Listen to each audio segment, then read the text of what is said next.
Istorya sang ginaligar aswang. Nagalagaw sa isa ka barangay sa Dumangas, Iloilo. Iloy sang ginapaso ni aswang, nagatubang sa kamera para ipanginwala ang istorya nga nagalapta. Inigintutukan ni Daryl Marie Sarmiento, exclusive.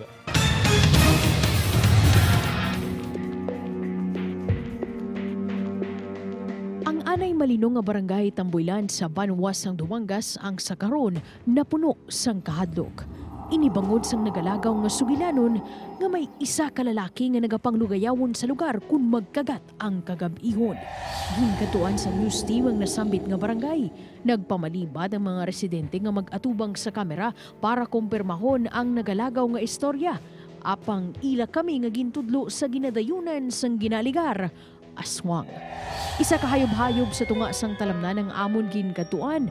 Ang mga ginsugpon-sugpon nga sako kag uhot ang nagaserbi kuno balay sang ginaligar aswang sa halos isa ka bulan. Amo nakilala si Manang Sonny Espiritu. Nagpasagot ini nga mag-atubang sa kamera para depensahan sa mga nagagwa nga aligasyon ang iya nga bata. Suno sa iya, wala sang kamatuuran kag pato-pato lang ang tanan nga nagalagaw nga mga istorya. Ti wala, hindi man na matuod. Kay ang lula ko, si Maria Kutiing. Ti, ang nagapabantog man lang, parintihan ko. Ti, kung huya Manila.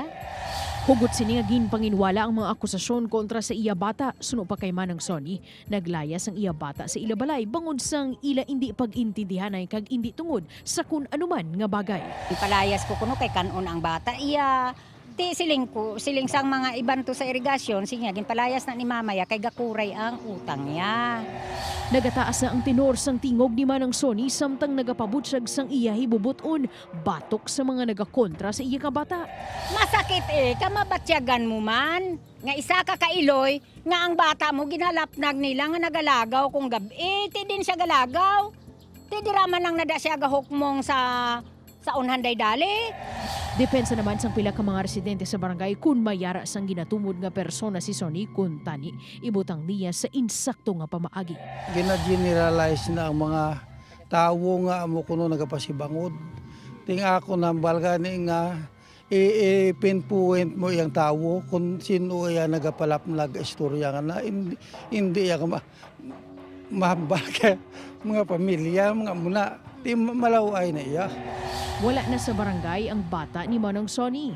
Suno sa iya, nagpadulong ini sa syudad sang Iloilo para mangita sang obra. Upod kay Hans Desierto, Daryl Marie Sarmiento, One Western Visayas.